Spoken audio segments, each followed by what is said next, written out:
In the year 1513, an Ottoman admiral named Piri Reis sat down in Constantinople and drew a map. That alone is not unusual.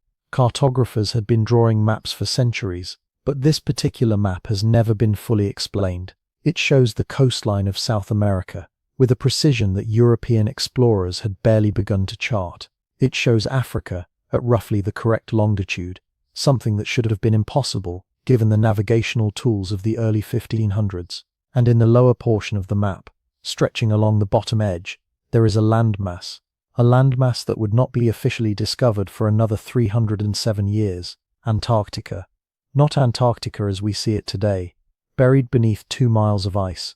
Antarctica as it looks underneath the subglacial coastline, the actual shape of the continent's bedrock, the shape that human beings would not confirm until seismic surveys in the 1950s. Piri Reis himself wrote a note in the margin of that map.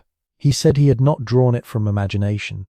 He said he had compiled it from approximately 20 older charts and documents, some of them, he believed, dating back to the time of Alexander the Great, which raises a question that nobody has ever quietly answered. Where did those source documents come from? That map is real. It is held today at the Topkapi Palace Museum in Istanbul. You can look it up. And the question it asks, the question buried inside its ancient ink, is one of the oldest unanswered questions in the archaeology of human civilization. Were we the first? Not the first species to walk upright, not the first to use fire or shape stone, but the first to build something we would recognize as civilization: cities, astronomy, organized agriculture, monumental architecture, written language, the first to reach the level of complexity that allows a society to leave behind something the next generation can build upon. The answer that most of us absorbed in school is yes. Civilization began in Mesopotamia, somewhere around 5,000 years before the Common Era. It spread from there. Everything before that was scattered, isolated, small, hunters following herds, farmers learning, slowly, to tend fields. The story of humanity is a story of gradual, linear progress, moving in one direction, from simple to complex. That is a clean story. It is also a story with holes in it, holes that have been quietly accumulating for decades, in peer-reviewed journals, in geological surveys, in the sediment layers beneath ancient lakes, in the radar imaging of buried ruins, and in the slow, patient work of underwater archaeologists mapping continental shelves that were dry land 12,000 years ago. In southeastern Turkey, a site called Göbekli Tepe was excavated beginning in 1996. What archaeologists found there rewrote the accepted timeline of human organization. The structures are over 11,000 years old, that is 6,000 years older than Stonehenge, and roughly 7,000 years older than the first Egyptian pyramid. The pillars weigh up to 16 tons. They are carved with sophisticated animal imagery, and whoever built them did so without metal tools, without the wheel, and according to the standard model of history, without agriculture. They were, supposedly, hunter-gatherers.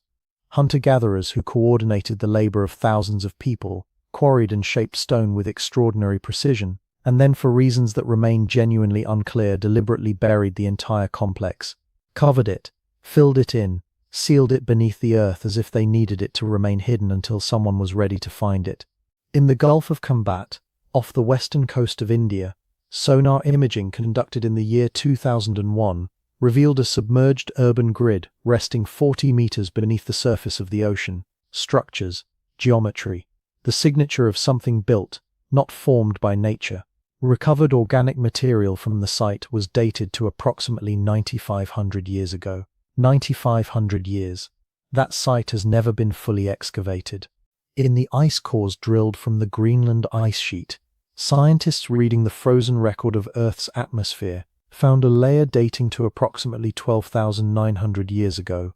A sudden catastrophic shift, a global cooling event that lasted over 1,000 years, a moment in time when something changed so severely that 35 genera of large animals went extinct across multiple continents, when human populations based on genetic evidence appear to have collapsed to a fraction of their former size, when entire cultures vanished from the archaeological record as completely as if they had never existed.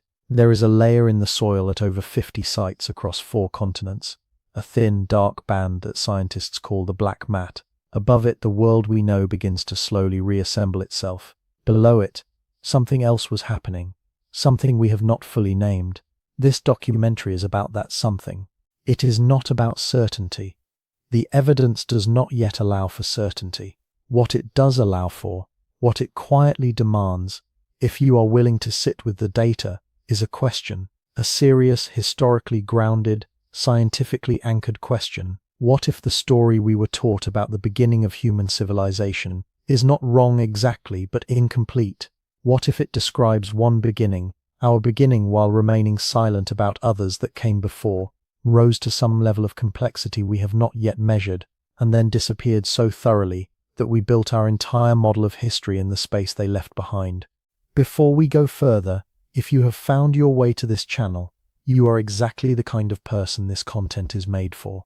The kind of person who is not satisfied with the surface of things. If you have not already, consider subscribing and turning on the notification bell, not because it costs you anything, but because the next time we go somewhere like this, you will be there for it. Now, 6 civilizations, 6 endings, each one erased in a different way, by different forces, some cosmic, some geological, some carried quietly inside the civilization itself, and scattered across the archaeology of every continent, fragments of what they left behind, waiting in the silent dark beneath centuries of accumulated earth and water and deliberate forgetting. The map in Istanbul is one of those fragments. It has been waiting 500 years for someone to fully understand what it means. We are going to try. There is a hill in southern Turkey that nobody paid much attention to for a very long time. Local farmers knew it. They had been ploughing around the loose stones near its surface for generations, assuming the rocky outcroppings were the remains of a Byzantine cemetery, unremarkable, not worth investigating. The hill sat in the Şanlıurfa province, about 8 miles northeast of the city of Şanlıurfa, under the open sky of the upper Mesopotamian plateau, undisturbed in any serious way for thousands of years. In 1963, a joint survey by the University of Chicago and the University of Istanbul noted the site briefly and moved on. They saw pottery fragments and some flint tools scattered on the surface, nothing that suggested anything extraordinary. The survey notes were filed. The hill went back to sleep. 33 years later, a German archaeologist named Klaus Schmidt read those old survey notes and decided they had missed something. Schmidt arrived at the site in 1994. He began digging in 1996, and within the first season of excavation, it became clear that what was buried beneath that hill was not a cemetery, and it was not Byzantine, and it was not anything that fit comfortably inside the existing model of human prehistory. What he found was a temple complex, a massive, deliberately constructed ritual site made of carved limestone pillars, some of them standing over 18 feet tall, weighing up to 16 tons, arranged in circular enclosures, decorated with sophisticated relief carvings of animals, foxes, boars, cranes, vultures, scorpions, lions. There was intention in every carved line, a symbolic vocabulary that someone had developed, refined, and applied with enormous care. The site was dated using multiple methods. The result came back consistent across different laboratories. The oldest layers of Göbekli Tepe were constructed approximately 11,600 years ago. Some researchers place certain elements even earlier, closer to 12,000 years before the present. That date is the problem. That date is where the standard model of human history begins to develop a fault line that has never been fully repaired. 11,600 years ago places Göbekli Tepe firmly in the period that archaeologists call the pre-pottery Neolithic A. This is a period in which human beings, according to the accepted framework, were organized in small, nomadic, or semi-nomadic bands. They hunted, they gathered wild plants, they had not yet developed agriculture, they had not yet built permanent settlements. They certainly had not developed the kind of centralized social organization that would be required to quarry, transport, shape, and erect 16-ton stone pillars across a complex covering an area larger than a modern city block. The conventional sequence of civilization goes like this. First comes agriculture, which creates a food surplus, which allows some people to stop hunting and start specializing. Another becomes a priest. Another keeps records. Surplus and specialization give rise to hierarchy. Hierarchy gives rise to organized labor. Organized labor gives rise to monumental construction. The pyramid is downstream of the grain silo. Göbekli Tepe inverts that sequence completely. Here is a monumental construction site that predates agriculture in the surrounding region by approximately 1,500 years. There are no grain stores at Göbekli Tepe, no evidence of permanent residential housing for a large population, no irrigated fields. What there is an enormous, architecturally sophisticated ritual complex that required a level of social coordination, of planning, logistics, and sustained communal labor that the standard model says should not have existed yet. Klaus Schmidt spent the rest of his life working at this site. Before his death in 2014, he proposed a theory that has since become one of the most discussed ideas in contemporary archaeology. He suggested that the sequence we assumed was backwards, that it was not agriculture that made civilization possible, it was the need to gather, to worship, to participate in shared ritual, that drove human beings to organize themselves, and that this organization then created the conditions in which agriculture became necessary and was subsequently developed. In other words, the temple came before the farm. The sacred came before the practical. The need for meaning preceded the need for stored grain. That is a profound reorientation of how we understand ourselves. But the question of who built Göbekli Tepe is only the first layer of the mystery. The deeper layer is what happened to it. Göbekli Tepe was not abandoned in the way that ancient sites are typically abandoned, gradually depopulated, slowly eroded by weather and time, left to be buried under the accumulation of centuries.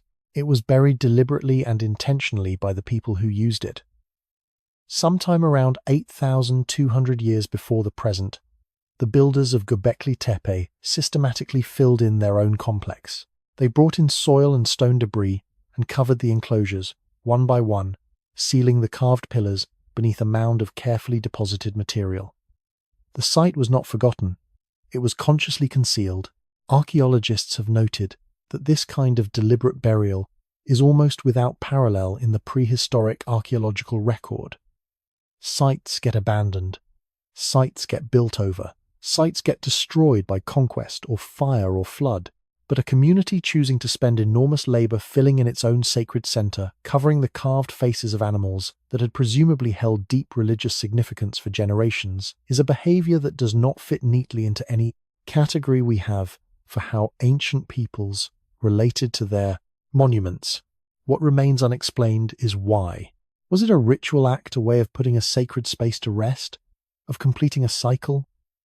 Was it a response to some external threat, a way of protecting the site from people who might defile or destroy it? Was it an attempt to preserve it, to hide it inside the earth where it would remain intact until some future moment that the builders anticipated? We do not know. And the people who made that decision left no written explanation. Whatever they understood about what they were doing and why has not survived in any form we can currently read. What has survived is the physical record, and that record, revealed through the ground-penetrating radar surveys conducted by the German Archaeological Institute, is larger than most people realize. The surveys have identified over 20 distinct enclosures spread across the hill. As of the most recent published data, archaeologists have excavated approximately 5% of the total site area. 5%. The remaining 95% is still in the ground, still buried.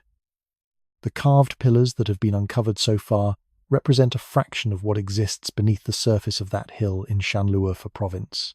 There are potentially hundreds of additional pillars, dozens of additional enclosures, perhaps entire sections of the complex whose function and decoration we cannot yet imagine because we have not yet seen them. And here is what that means in practical terms. Everything we currently understand about Göbekli Tepe, everything that has already forced a significant reconsideration of the timeline of human civilization, is based on 5% of the evidence. The conversation about what this site means, about what it tells us about who we were and when, is a conversation we are having while 95% of the relevant information is still underground. Schmidt always believed that the most significant discoveries at Göbekli Tepe had not yet been made. His colleagues who continue the work today share that assessment. One theory suggests that the complex may reveal, when more fully excavated, evidence of astronomical alignment, that the orientation of the enclosures and the positioning of certain pillars may encode knowledge of the sky, of precession, of cyclical celestial events in the same way that later megalithic structures across Europe and the Near East appear to do. This remains a hypothesis. The data to confirm or refute it is still buried. What can be said with confidence is this. 11,600 years ago, on a hill in what is now southeastern Turkey, a group of human beings built something that required sophisticated social organization, advanced stoneworking technique, shared symbolic language, and sustained collective purpose. They built it over centuries. They maintained it. And then, in an act whose meaning remains one of the genuinely unanswered questions of prehistoric archaeology, they buried it. They put the whole thing into the earth, as if they were leaving something for us, as if they knew, somehow, that the hill would outlast whatever was coming next. And whatever did come next, Göbekli Tepe survived it, silent beneath the soil of southern Turkey for over 10,000 years, while every other trace of the world that built it slowly faded from the surface of the earth. That is civilization zero. That is where this story begins.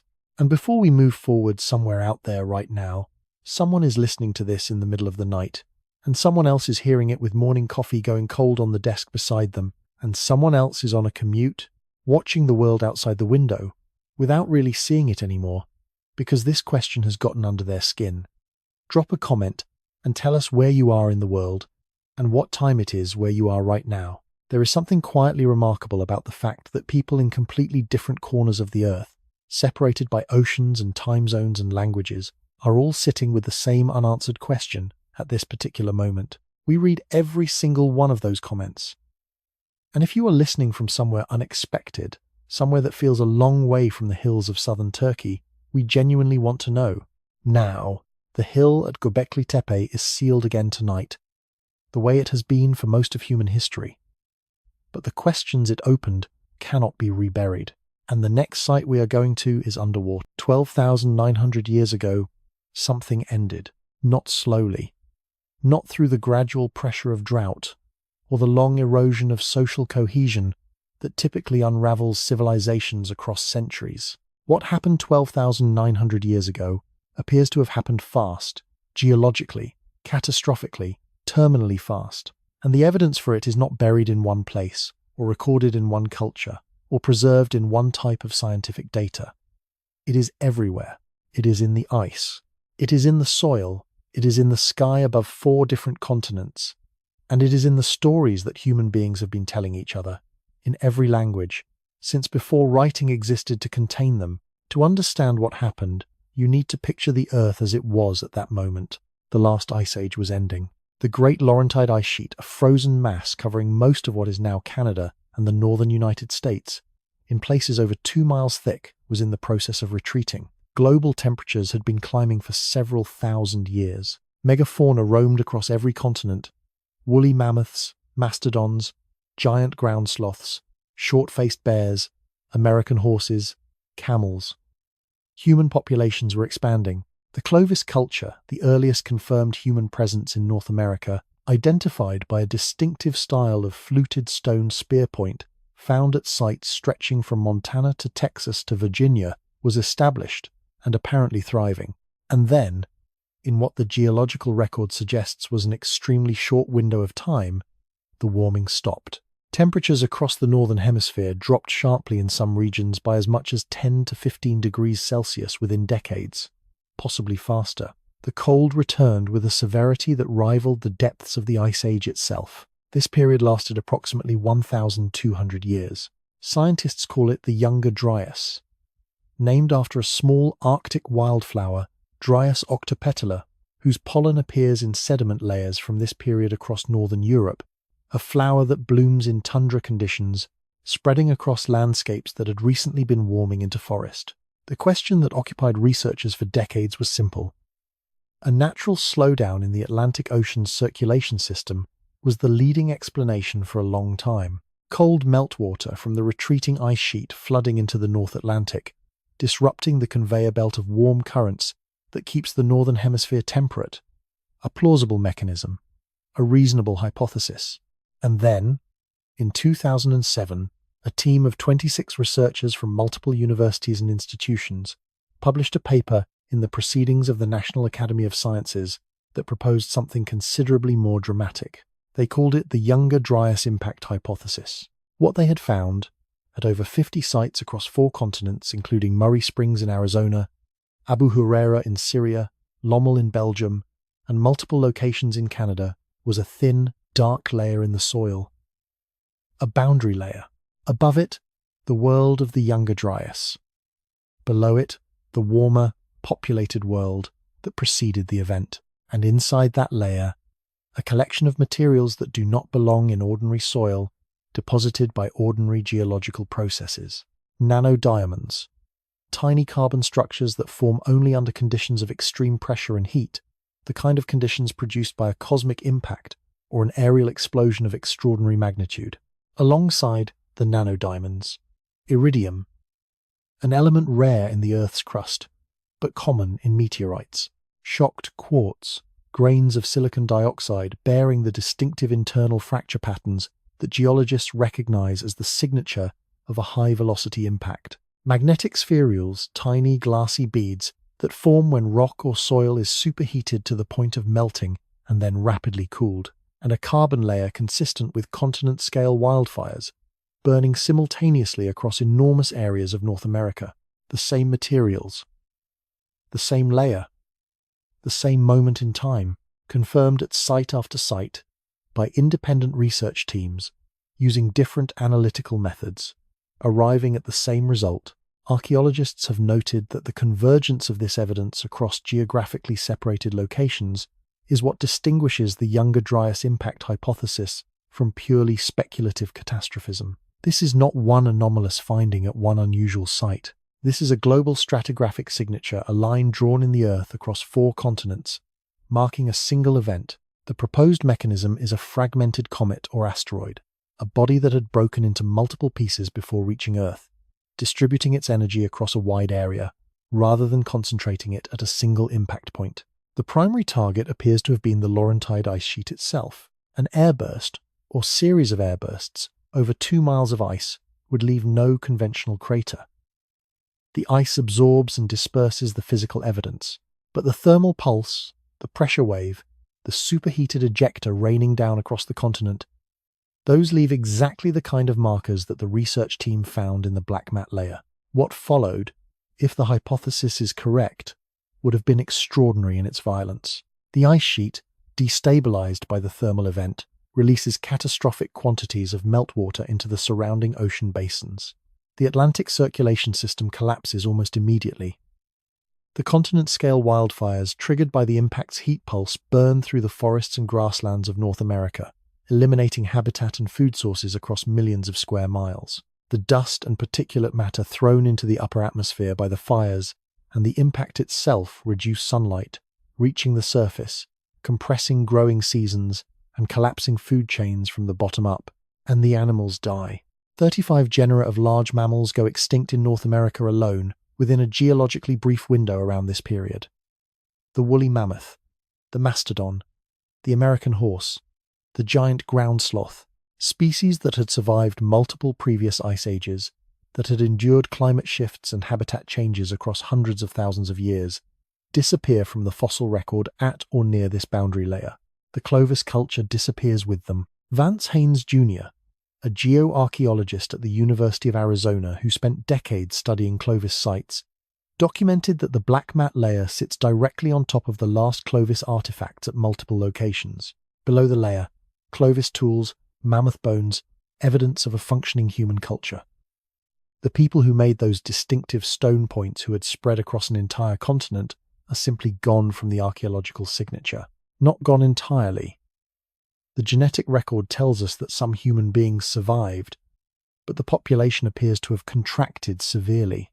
Mitochondrial DNA analysis of ancient human remains suggests a significant genetic bottleneck in North American populations at approximately this time.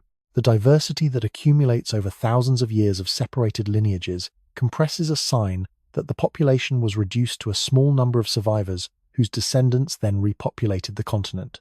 A small number of survivors, carrying whatever they could remember. And this is where the story opens into something that reaches across every culture on Earth. There are over 200 independent flood myths recorded in the ethnographic literature, Mesopotamian, Hindu, Greek, Norse, Mesoamerican, Aboriginal, Australian, Sub-Saharan African, a catastrophic inundation, a world destroyed by water, a small remnant of humanity preserved on a boat, on a mountaintop, in a cave to begin again. Irving Finkel of the British Museum demonstrated in 2014 that the Babylonian flood account, recorded on a clay tablet dating to approximately 1750 before the Common Era, preserves engineering details specific enough to suggest transmission of real technical knowledge through narrative across thousands of years. One theory suggests that this convergence of flood mythology across cultures with no known contact represents the preserved memory of an actual event or series of events associated with the catastrophic sea level changes and meltwater floods of the Younger Dryas period. Not mythology invented to explain the unknown, but history encoded in the only archive that was available to people who had lost everything else. The spoken word, passed from one generation to the next, across 10,000 years, changing shape but never entirely losing the outline of what it originally described. What remains unexplained is the full geographic extent of the destruction. The 50-plus sites where the impact layer has been confirmed represent a fraction of the locations that have been tested. Systematic sampling of the boundary layer across the full range of potentially affected regions has not been completed. The hypothesis has gained substantial peer-reviewed support since 2007, with additional confirmatory studies published through 2023, but it remains contested in certain academic circles, and the debate over the precise mechanism continues. What does not remain contested is the outcome. Something reset the world 12,900 years ago. Whatever human complexity had been developing across the millennia before that boundary layer, whatever knowledge had been accumulated, whatever structures had been built, whatever understanding of the sky and the earth and the patterns of seasons had been developed, most of it did not survive in any form we can currently retrieve. The black mat is real. The nanodiamonds are real. The silence above the layer is real. The question is not whether something happened. The question is what was there before it did. Consider the map of the world as it exists right now, and then imagine draining the ocean. Not all of it. Just the top 400 feet. What appears when the water recedes is a different planet. Enormous shelves of land emerge along every coastline, the Sunda Shelf in Southeast Asia, connecting what are now the separate islands of Sumatra, Java, and Borneo into a single landmass roughly the size of Western Europe. The Persian Gulf vanishes entirely, becoming a river valley. The British Isles connect to mainland Europe across a low, fertile plain. The North Sea becomes a landscape of forests and wetlands and winding rivers. The coastline of India extends hundreds of miles further into what is now open ocean. And along the western edge of the Americas, new land appears, stretching the continent outward into the Pacific. This is not a thought experiment. This is what the Earth looked like 20,000 years ago. And then the ice melted. Over the course of approximately 7,000 years, from roughly 18,000 to 11,000 years before the present, global sea levels rose by somewhere between 390 and 430 feet. The numbers come from NOAA paleoclimate data, from sediment cores, from coral growth records, from the painstaking reconstruction of ancient shorelines by marine geologists working across every ocean basin on Earth. The science is not disputed. The timeline is established. The water came up, and it came up fast enough that a human lifetime would have registered the change. Coastlines shifting within living memory, islands appearing and disappearing, harbours becoming open water between one generation and the next. Here is what that means for the archaeology of early civilization. Every coastal settlement that existed before 11,000 years ago is now underwater.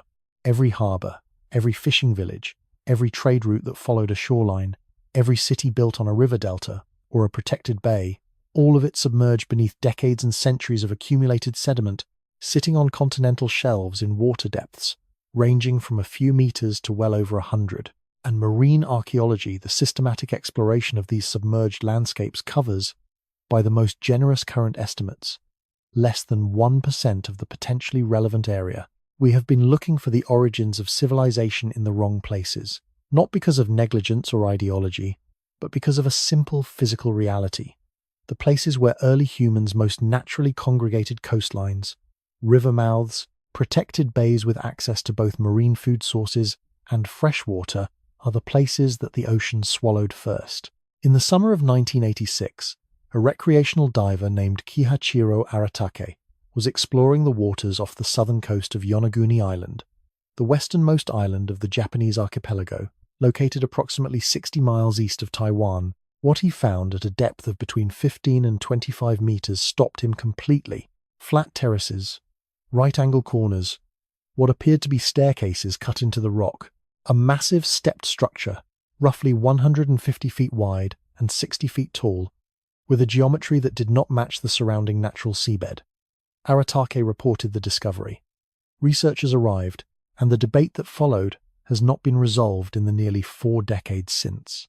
Masaki Kimura, a marine geologist at the University of the Ryukyus who spent years diving the Yonaguni site, documented not one structure, but what he described as a complex of at least 10 related formations in the surrounding waters. He identified features that he argued could not be explained by natural geological processes alone. A triangular formation he called the Turtle, a split stone he interpreted as a stage or platform, what appeared to be a road running along the base of the main structure. Kimura estimated the complex was constructed between 8,000 and 10,000 years before the present, when the site would have been above water, and proposed it represented the remains of a lost civilization that he connected to ancient legends of a sunken continent in Japanese and Taiwanese oral tradition. Robert Schoch, a geologist from Boston University who has spent considerable time at Yonaguni, reached a more cautious conclusion. His assessment is that the main structure is primarily a natural sandstone formation, the right angles and flat surfaces consistent with the way that this particular type of rock fractures along natural joints and bedding planes. But Schoch also acknowledged what remains unexplained, noting that some elements of the site show signs of human modification and that the question of whether people used and shaped a the distinction matters less than it might initially seem. A natural formation recognized, used, and modified by an ancient coastal population is still evidence of an ancient coastal population. It still tells us that people were present at that location, organized enough to work stone, and living in a world that is now 25 meters below the surface of the Pacific Ocean.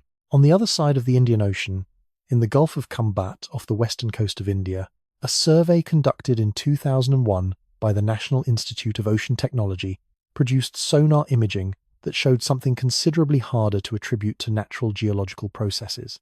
At a depth of approximately 40 meters, spread across an area roughly 9 kilometers long, the imaging revealed what appeared to be a grid.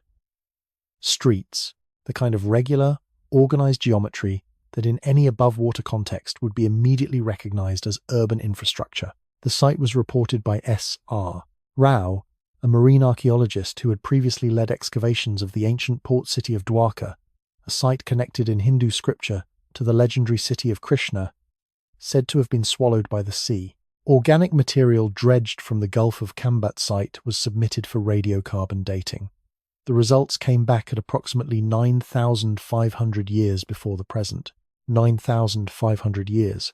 If those dates are accurate, the Gulf of Khambhat site would predate the oldest confirmed urban settlements in Mesopotamia by more than 4,000 years. It would push the timeline of organized human settlements so far back that it would require a fundamental revision of what we understand about the development of civilization in South Asia and potentially worldwide.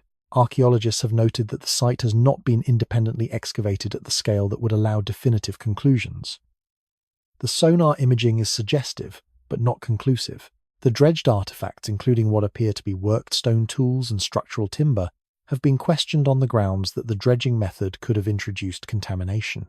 A full, systematic underwater excavation of the Gulf of Khambhat site, using the methods that would allow researchers to establish stratigraphy, context, and reliable dating, has not been conducted. What remains unexplained is why. The site was reported, the sonar data was published, the radiocarbon dates were released, and then, for reasons that have never been clearly articulated in the academic literature, the large-scale follow-up investigation that the discovery seemed to demand did not happen. The funding was not secured, the excavation was not mounted. The site sits today at 40 meters depth in the Gulf of Khambhat, neither confirmed nor refuted, in a state of permanent archaeological suspension. One theory suggests that the absence of follow-up reflects the same institutional inertia that has slowed the acceptance of other paradigm-challenging discoveries, that the implications of a 9,500-year-old urban settlement are sufficiently disruptive to the established framework that the appetite for confirmation is genuinely limited in certain quarters. This is a serious charge, and it should be held carefully. It is also not the only possible explanation. Underwater excavation is expensive, logistically complex, and politically complicated when conducted in the territorial waters of a sovereign nation.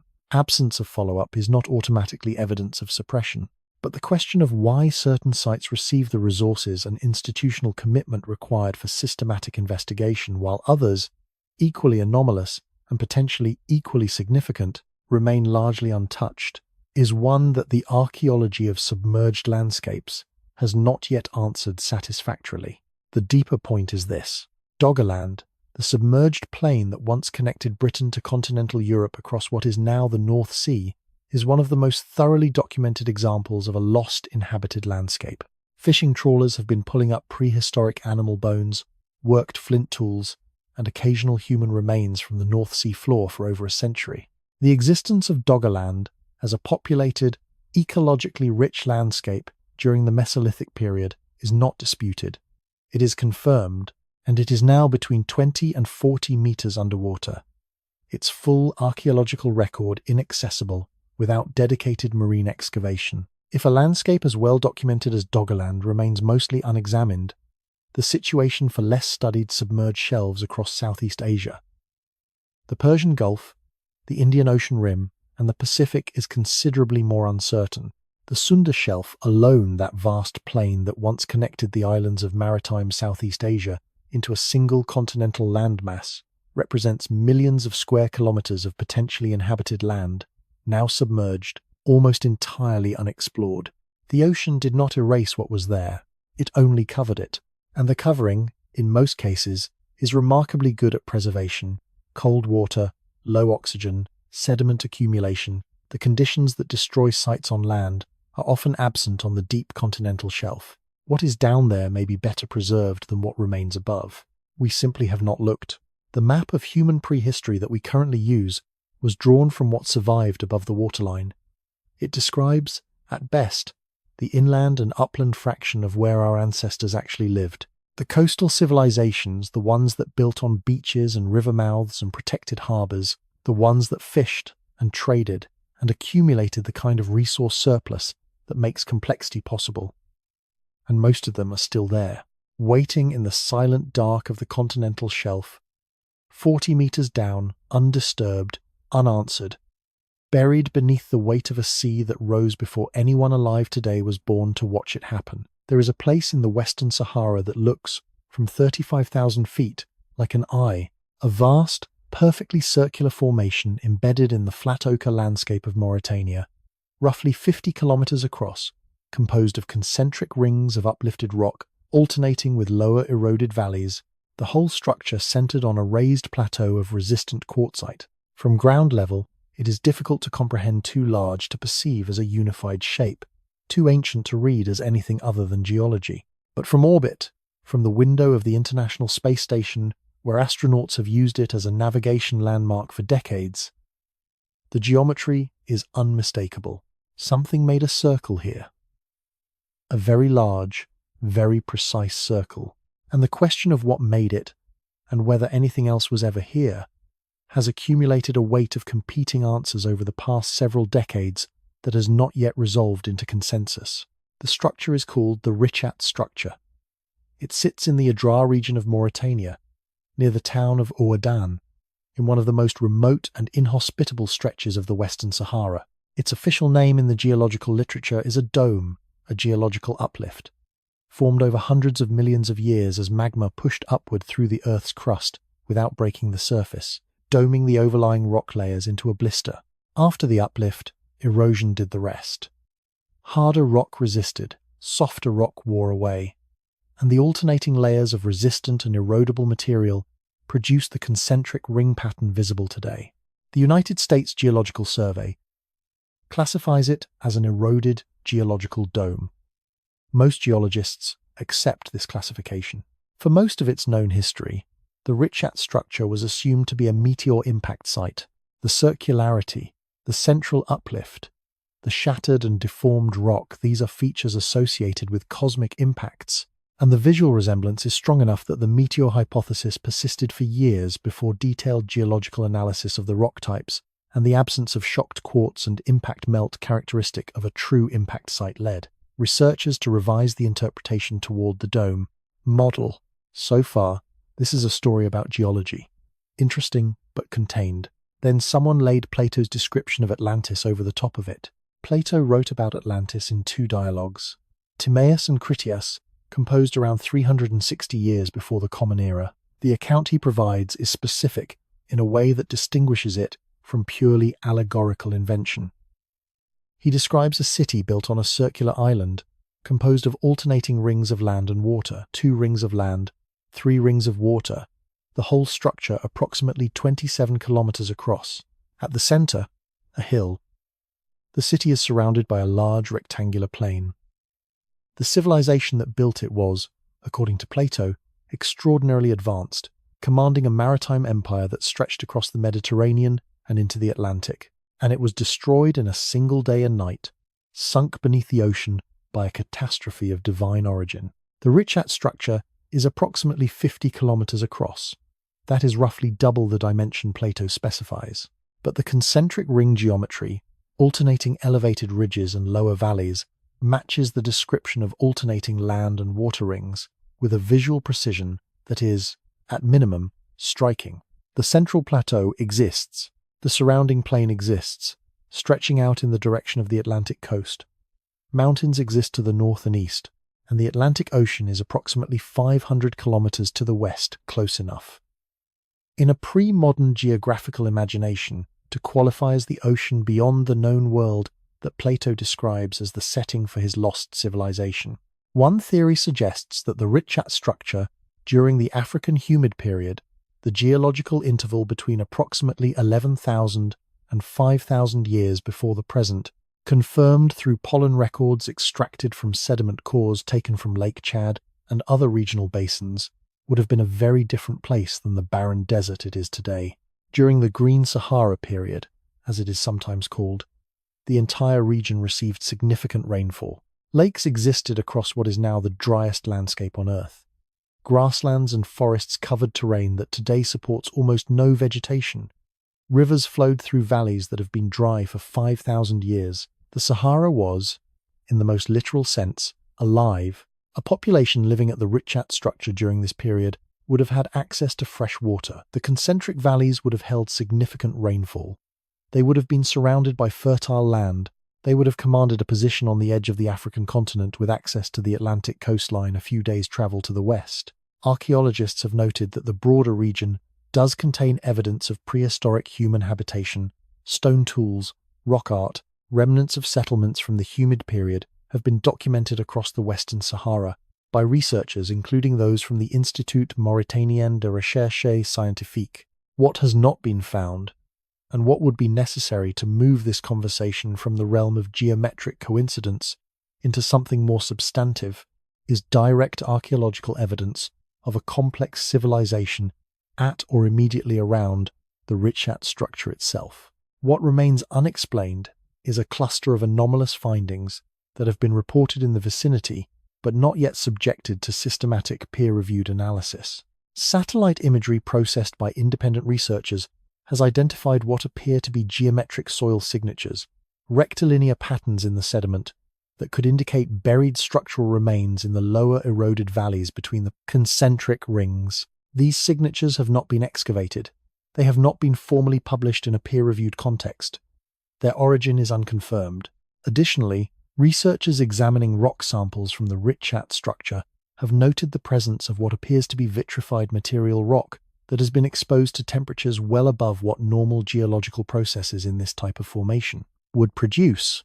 The same phenomenon of vitrified stone, encountered briefly in the Andean sites and returning here with a different geographical context, appears at multiple ancient sites across the world without a universally accepted explanation for its origin. At Richat, the source of the anomalous heat signature if the vitrification reports are confirmed under rigorous analysis, is not accounted for by the dome model.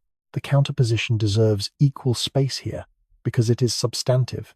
James Romm, a classics scholar at Bard College, who has written extensively on ancient geographical literature, argues that Plato was explicit about the fictional and philosophical nature of the Atlantis account. The story appears in dialogues that are widely understood by classicists as thought experiments. The Atlantis narrative functions in context as a morality tale about the corruption of a perfect civilization by hubris and imperial overreach. Plato had a philosophical point to make, and Atlantis served that point. Romm and other scholars in his tradition argue that the search for a physical Atlantis fundamentally misreads what kind of text the Critias is treating as geography, what was written as allegory. This is not a fringe position. It is the majority position among classical scholars, and it carries genuine weight. The honest place to stand is somewhere between these two positions, and it requires holding a distinction that is often collapsed in popular treatments of this subject. The question of whether Plato invented Atlantis as a literary device, and the question of whether an advanced civilization existed in northwestern Africa during the African humid period, are two separate questions. The answer to the first may well be yes. Plato may have invented the specific story of Atlantis, its name, its war with Athens, its divine destruction. That does not automatically answer the second question. The existence of a sophisticated pre-Saharan civilization in a region that was green, watered, and habitable until approximately 5,000 years before the present is neither confirmed nor refuted by Plato's literary intentions. The Richat structure sits in the desert and says nothing either way. It is what the geology says. It is an eroded dome, ancient, enormous, indifferent to the interpretations layered over it by people who arrived.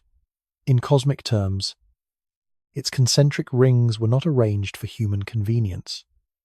The quartzite ridges did not rise in their alternating pattern to match a philosopher's dialogue, and yet the geometry is what it is. The African humid period was real. The question of what human communities existed in this region during the 10,000 years when it was green and watered and hospitable has not been answered by anything like the archaeological investigation the question deserves. The Sahara covers 9 million square kilometers. The number of systematically excavated sites across that entire area remains extraordinarily small relative to its size. Beneath the sand that has accumulated since the desert returned, covering whatever the Green Sahara left behind, there is a record of human presence during a period of extraordinary habitability that we have barely begun to read. One theory suggests that when that record is more fully investigated, it will reveal a level of prehistoric complexity in northwestern Africa that significantly revises the current picture of where and how early civilization developed. Whether that revision will have anything to do with concentric rings of rock in Mauritania is a question the desert has not yet chosen to answer. The eye of the Sahara looks upward at the same sky it has always watched, still open, still silent, still waiting for someone to look back carefully enough to understand what they are seeing. High in the Andes, at an elevation where the air is thin enough to make your thinking slow and your body uncertain, there are stones that do not belong, not in the sense of being out of place aesthetically, in the sense that the engineering required to put them where they are exceeds, by a significant margin, what the civilization credited with their construction is known to have possessed. The stones are too large, too precisely fitted, too geometrically complex to have been placed using the tools and techniques that archaeology has recovered from the cultures associated with the sites. And the people who lived closest to these structures, the Inca themselves, at the height of their empire, did not claim to have built them. That last detail is worth sitting with for a moment. When Spanish conquistadors arrived in Peru in the 1530s and began documenting what they found, they encountered a civilization of extraordinary sophistication: road networks spanning thousands of miles, administrative systems managing a population of millions, agricultural terracing that transformed entire mountain ranges into productive farmland. The Inca were not a simple people. They were builders of considerable skill and ambition.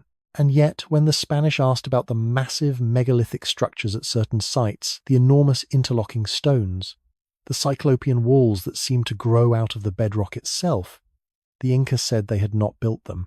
Garcilaso de la Vega, the son of a Spanish conquistador and an Inca princess, documented these accounts in his royal commentaries of the Incas, published in 1609. According to the oral tradition he recorded, the great megalithic walls had been built by the Viracochas beings who came before the Inca, possessing knowledge and capability that the Inca themselves could not replicate. The Inca incorporated these structures into their own building programs, constructing their finely fitted stonework against and above the older megalithic foundations. But the foundations themselves, the Inca maintained, were not theirs. Sacsayhuaman sits on a hill above the city of Cusco, Peru, at an elevation of approximately 12,000 feet above sea level. Its walls are composed of massive limestone blocks, the largest of which weigh an estimated 125 tons.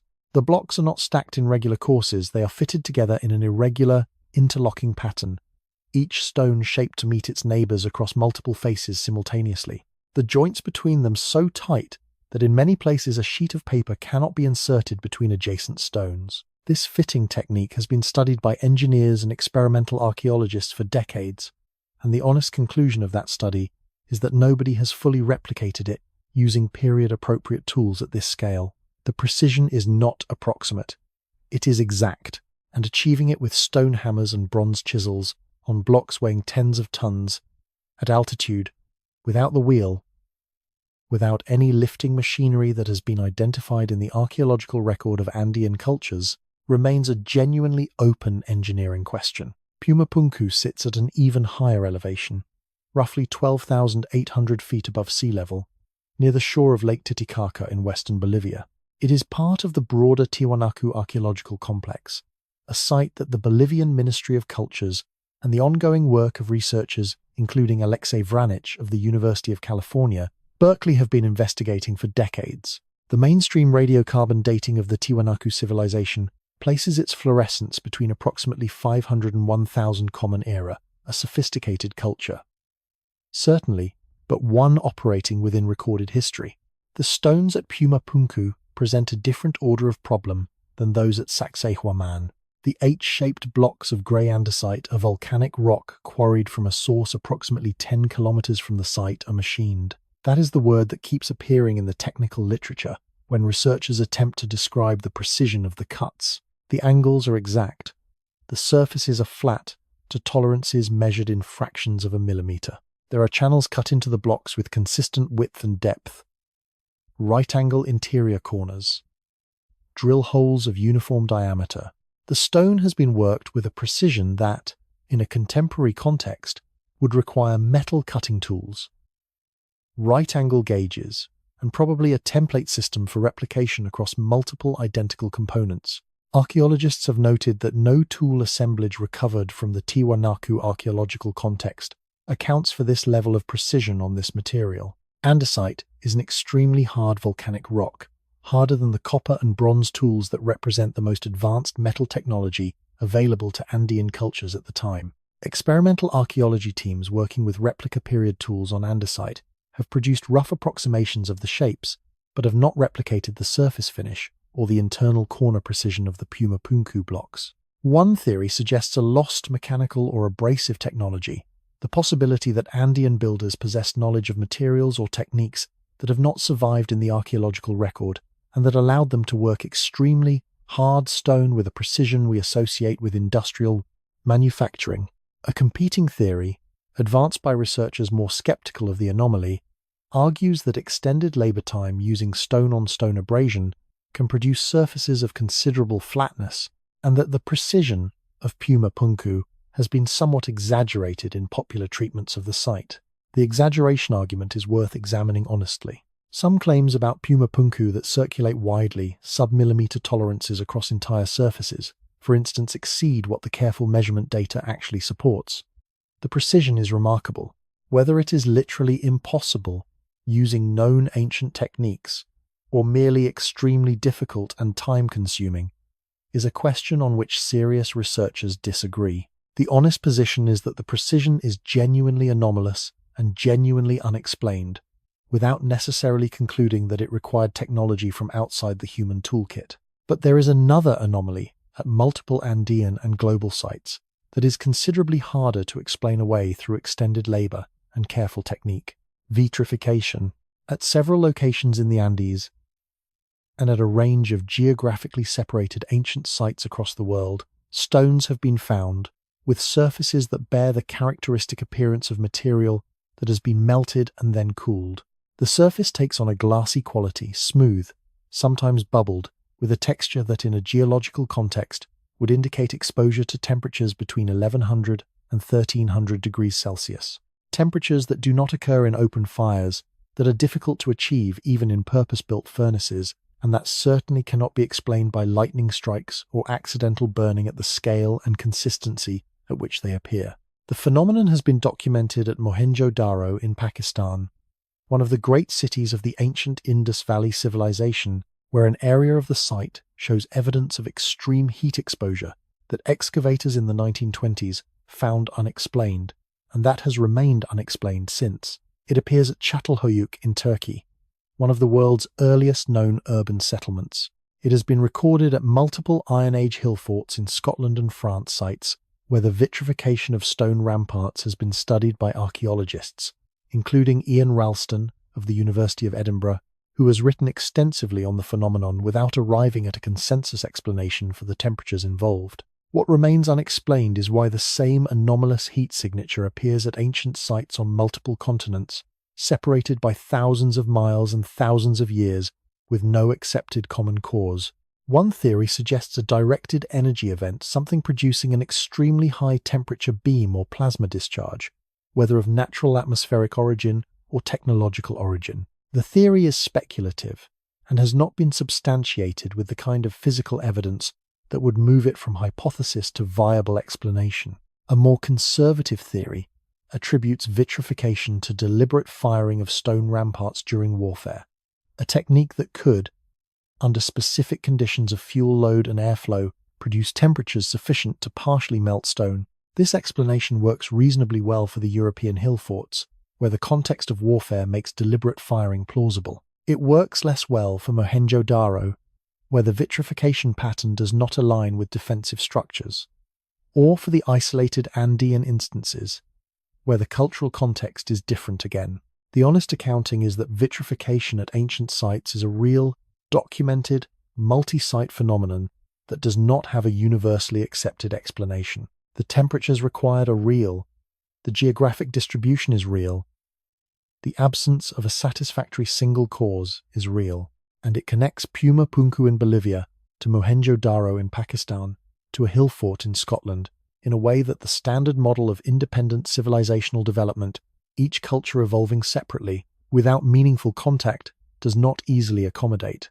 Something, at multiple points in human prehistory, produced temperatures at ancient sites that the people credited with building those sites are not supposed to have been able to generate. The stones remember the heat. We have not yet remembered what caused it. There is a monument on the Giza Plateau that has been staring at the horizon for so long that the civilization credited with building it had already been gone for 2,000 years before the Roman Empire existed. That much is agreed upon. Everything else about the Great Sphinx of Giza exists in a space between what the archaeological record confirms and what the physical evidence, examined closely, seems to suggest. It is a space that has been occupied for decades by a quiet, persistent, and genuinely unresolved scientific disagreement, one that does not involve fringe researchers arguing against a unified mainstream, but rather credentialed scientists from established institutions reaching different conclusions from the same physical evidence. The official position is this: the Sphinx was carved during the reign of the pharaoh Khafre, approximately 2,500 years before the Common Era, as part of the broader Giza funerary complex that includes the second largest of the three Great Pyramids. This dating is supported by Mark Lehner of the Oriental Institute at the University of Chicago, one of the world's foremost Egyptologists, and the researcher who has spent more time studying the Sphinx and its surrounding complex than, perhaps, anyone alive. Lehner's position is based on archaeological context. The Sphinx sits within a complex whose other elements date to Khafre's reign, and a diorite statue of Khafre was found in the Valley Temple adjacent to the Sphinx enclosure, suggesting a functional and contemporaneous relationship between the two structures. This is a reasonable evidentiary basis. It is not, however, derived from a direct date on the Sphinx itself. The Sphinx has never been directly dated, There are no inscriptions on the monument that identify its builder. The Old Kingdom Egyptians, who documented nearly every other aspect of the Giza complex in extraordinary detail, the names of the architects, the organization of the labor force, the religious purpose of specific chambers, left no contemporaneous written record of the Sphinx's construction. Archaeologists have noted this silence as unusual, a civilization that carved its history into every available surface, that kept administrative records of grain allocations and worker rotations, that inscribed the walls of tombs with detailed accounts of the lives of the people buried in them. This civilization apparently did not record the construction of the largest sculpture it ever produced. In 1991, a Boston University geologist named Robert Schoch traveled to Giza at the invitation of alternative history researcher John Anthony West, who had been arguing for years that the erosion patterns on the Sphinx enclosure indicated a date far older than the accepted one. Schoch's role was to evaluate that claim from a geological standpoint. What he found, and subsequently published in peer-reviewed geological literature, became one of the most contentious contributions to Egyptology of the late 20th century. Schoch's argument is straightforward in its technical basis. The erosion visible on the walls of the Sphinx enclosure, the trench carved into the Giza bedrock from which the Sphinx itself was shaped, shows a pattern of deep, rounded, undulating channels that Schoch identified as characteristic of precipitation-induced weathering. Rain, falling on exposed limestone over an extended period, produces a specific erosion signature. Vertical channels, rounded profiles, subsurface weathering that penetrates below the exposed surface. Wind-driven sand erosion, by contrast, produces horizontal striations, undercuts soft layers while leaving harder layers proud, and does not penetrate below the surface in the same way. The Sphinx enclosure shows the rain pattern. The problem is that the Giza region has been hyper-arid, effectively desert, for approximately 5,000 years. The last period in which the area received sufficient rainfall to produce the erosion profile that Schoch documented would have been between 7,000 and 5,000 years before the Common Era, during the African humid period, whose reality, as established in the paleoclimate record, is not in dispute. If the erosion on the Sphinx enclosure was produced by rain, and rain of the necessary volume last fell on Giza between 7,000 and 5,000 years before the present, then the enclosure and the Sphinx carved within it must have been there to receive that rain, which places the carving of the Sphinx, or at minimum the carving of the enclosure, in a period that predates the accepted date by somewhere between 2,500 and 4,500 years. Schoch presented this argument at the 1992 annual meeting of the Geological Society of America. The reception from geologists was, by his account, largely receptive. The erosion analysis was considered sound geological reasoning. The reception from Egyptologists was considerably less welcoming. Zahi Hawass, who served for many years as Egypt's Secretary General of the Supreme Council of Antiquities and is the most prominent voice of institutional Egyptian archaeology, dismissed the hypothesis on the grounds that no other archaeological evidence supports the existence of a civilization in the Nile Valley capable of carving the Sphinx at such an early date. This is a significant counter-argument, and it deserves honest engagement. Schoch's geological dating requires the existence of a culture in northeastern Africa around 7,000 years before the Common Era that possessed the social organization and technical capability to carve a monument roughly 73 meters long and 20 meters high from solid limestone bedrock. No confirmed archaeological evidence of such a culture in Egypt has been found.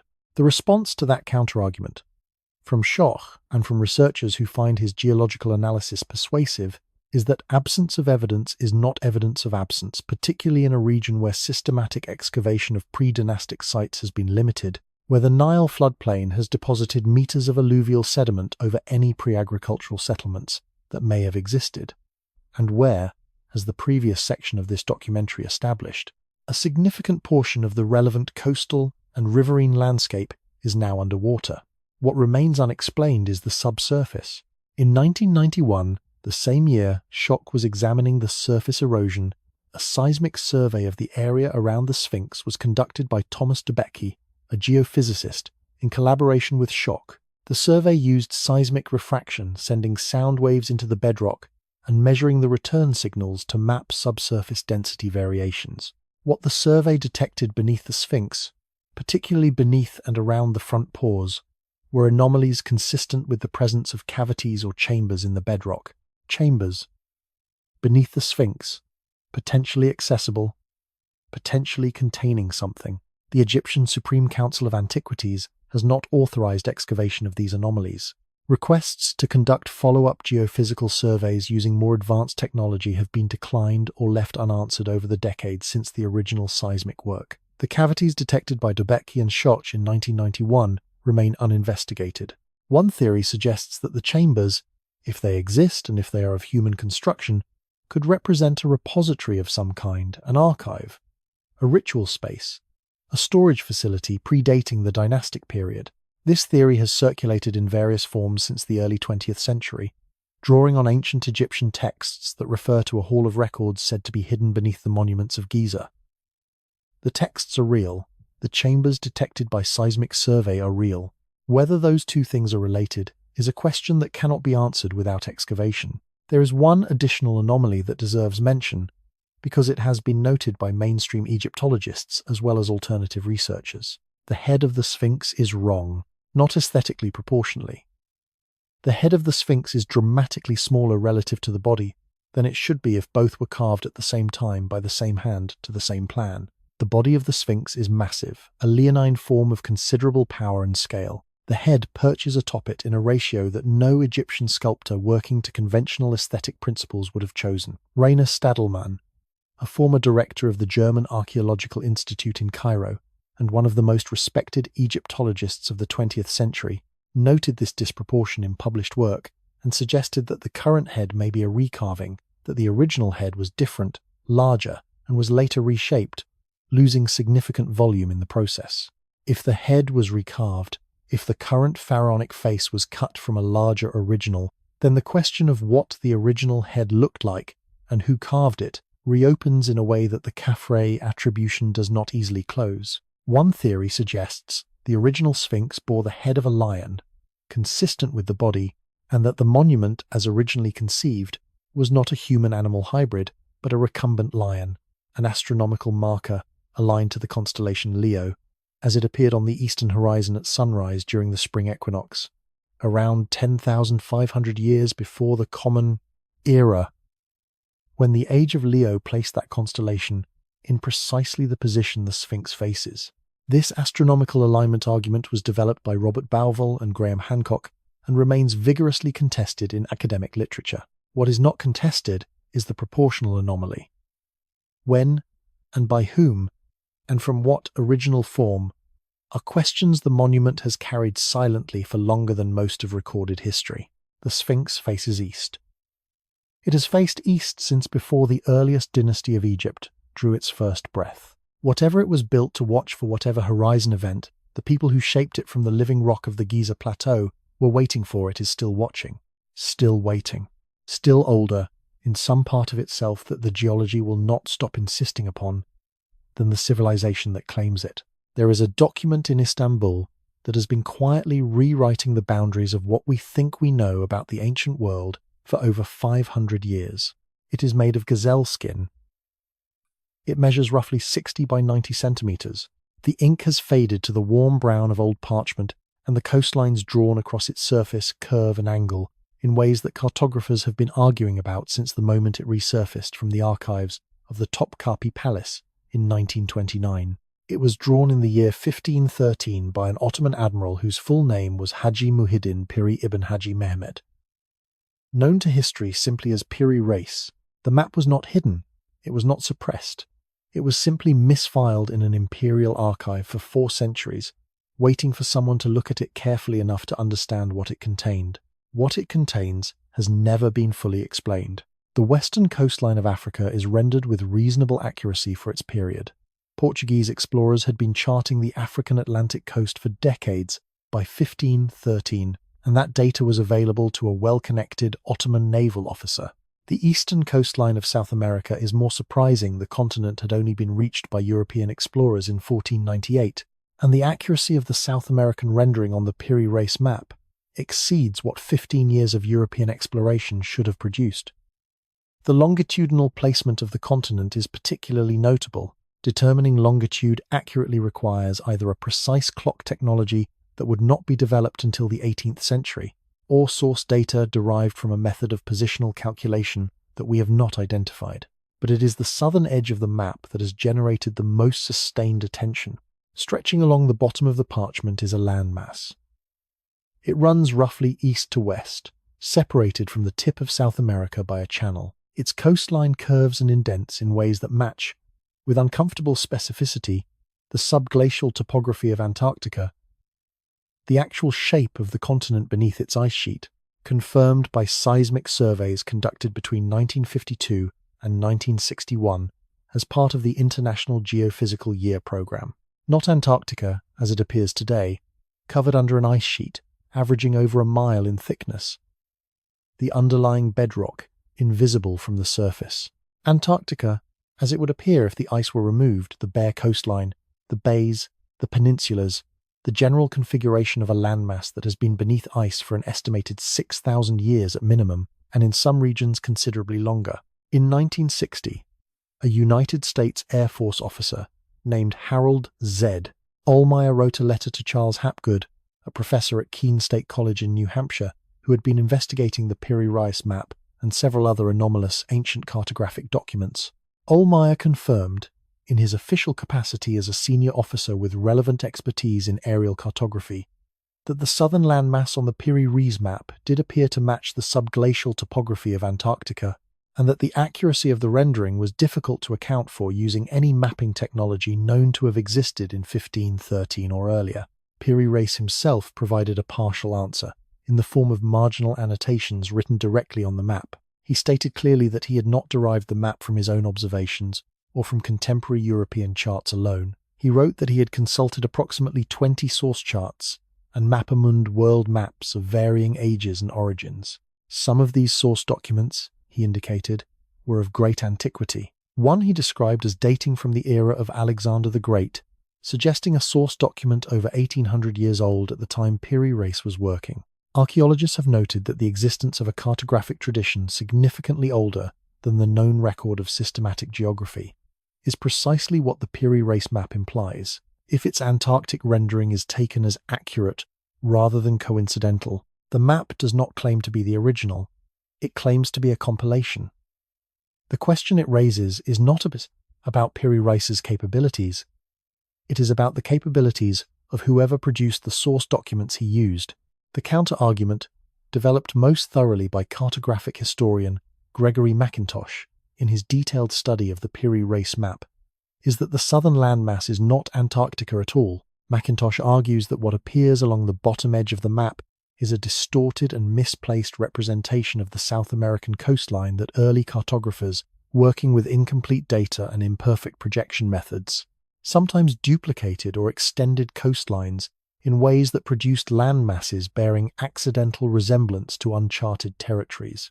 The apparent accuracy of the Antarctic rendering, in this interpretation, is a coincidence produced by the eye's tendency to find pattern in ambiguous data. This is a legitimate scholarly position held by serious researchers.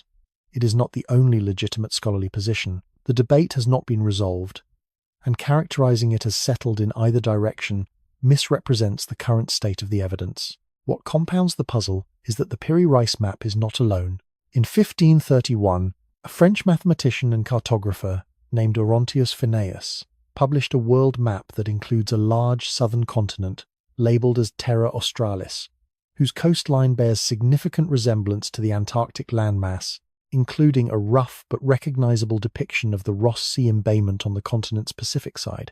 The Ross Sea is a large inlet on the Antarctic coast whose existence was not confirmed by European exploration until the 19th century.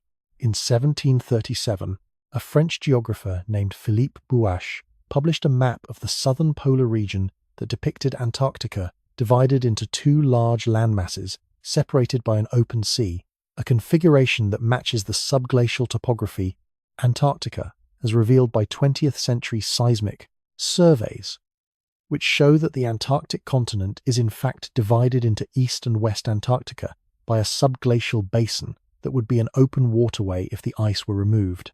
Boischet drew a divided continent in 1737.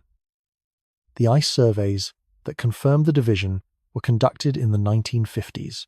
One theory suggests that these cartographers, Piri Reis, Oronteus, Phineas, Boischet, were working from a common tradition of source documents, a body of ancient geographical knowledge that had been preserved through some transmission chain that has not been identified, originating from a civilization or navigational culture capable of charting the Antarctic coastline during a period when it was free of ice or only partially glaciated.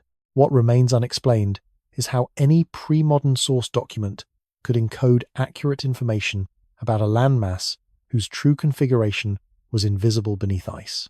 In waters that no confirmed historical explorer reached until the early 19th century, using a projection system precise enough to place that landmass at approximately the correct position relative to South America. These maps exist. The question of what they mean has not been answered, but the anomaly of knowledge appearing before its supposed moment of discovery is not limited to cartography. The archaeological record contains objects that present the same problem in physical form. The Antikythera mechanism was recovered in 1900 from a shipwreck off the Greek island of Antikythera in the Aegean Sea. It is held today at the National Archaeological Museum in Athens. Dating of the shipwreck places it at approximately 65 to 80 years before the Common Era. The mechanism itself is believed to have been constructed sometime around 100 before the Common Era, based on the astronomical data it encodes. It is a geared calculating machine. It uses a system of at least 30 interlocking bronze gears to model the movements of the sun and moon, to predict lunar and solar eclipses on an 18-year Saros cycle, to track the positions of the 5 planets known to ancient Greek astronomy, and to display multiple simultaneous astronomical cycles, including the 4-year cycle of the Olympic Games. The gear-cutting precision required to build it was not matched by any known European technology until the development of mechanical clocks in 14th century Europe, a gap of approximately 1400 years. The Antikythera mechanism is not disputed. It is not fringe archaeology. It sits in a glass case in Athens, and it has been studied using X-ray tomography, 3-dimensional imaging, and multispectral analysis by research teams from University College London, Cardiff University, and the Aristotle University of Thessaloniki. The complexity is confirmed. The date is confirmed. The absence of any comparable object in the archaeological record before or after its construction for over a millennium is confirmed. It represents a level of mechanical sophistication that appeared, produced extraordinary work, and then vanished from the record entirely. This is what the loss of knowledge looks like when it happens completely. Not a gradual decline, not a slow forgetting, but a clean disappearance.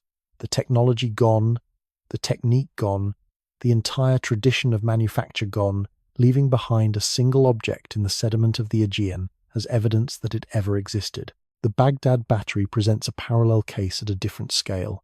A ceramic jar, a copper cylinder, and an iron rod found at Kujut Rabu near Baghdad, dating to approximately 250 years before the Common Era, held at the National Museum of Iraq in Baghdad.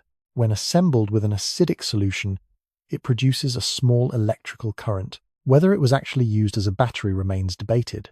Its original purpose may have been for storing scrolls, but its capacity to generate electricity is not disputed. If it was used for electroplating, as one theory suggests, it implies knowledge of electrochemical processes over 2,000 years before that knowledge was independently redeveloped in 18th century Europe. Again, the object exists. The capability exists. The tradition that produced it does not survive. The maps in Istanbul and Paris and the museums of the world are not evidence of conspiracy or suppression. They are evidence of something quieter and more unsettling, that knowledge can be real, can be sophisticated, can be encoded in documents and objects of lasting physical durability, and still be lost so completely that its rediscovery looks, to the civilization that finds it, like impossibility. The Piri Reis map is still in Istanbul. The Antikythera mechanism is still in Athens. Both of them are still asking the same question. What else did we know, once, that we have forgotten we ever understood? Science is not a building, it is a process. That distinction matters more than it might initially seem. Because buildings are static, you construct them, You inhabit them. You defend them from alteration because the walls are holding up the roof. A process is different. A process is supposed to change when new information arrives. It is supposed to incorporate evidence that challenges its current conclusions, revise its models, and arrive, over time, at a more accurate description of reality than it started with. In principle, that is exactly how science works. In practice, the process has a recurring pattern that a philosopher of science named Thomas Kuhn described with uncomfortable precision in a book published in 1962, a book called The Structure of Scientific Revolutions that remains one of the most cited academic works of the 20th century, not because it flatters the scientific community, but because it describes something true about how that community actually behaves when its foundational assumptions are challenged. Kuhn's central observation was this: scientific communities organize themselves around what he called paradigms, shared frameworks of assumption, methodology, and interpretation that define what counts as a legitimate question and what counts as a legitimate answer. Within a paradigm, science proceeds productively. Researchers ask questions the paradigm allows, use methods the paradigm approves, and publish findings the paradigm can accommodate.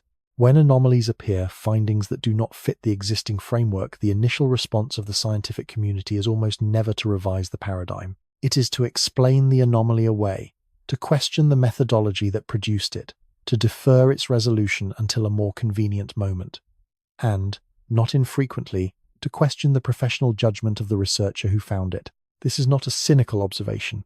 It is a structural one, and the history of archaeology provides some of its clearest illustrations. In the 1870s, a German businessman and amateur archaeologist named Heinrich Schliemann announced that he had found Troy.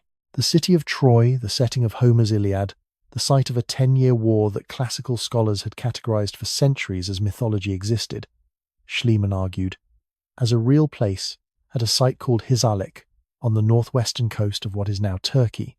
The professional archaeological establishment of the period received this claim with a skepticism that shaded into open hostility. Schliemann was not a credentialed academic. The idea that a literary epic encoded the memory of a real city was considered an embarrassing category error. The confusion of poetry with history. Hisarlik was excavated. Troy was there. Multiple layers of it. In fact, the site preserves evidence of 9 distinct city levels spanning thousands of years of continuous occupation.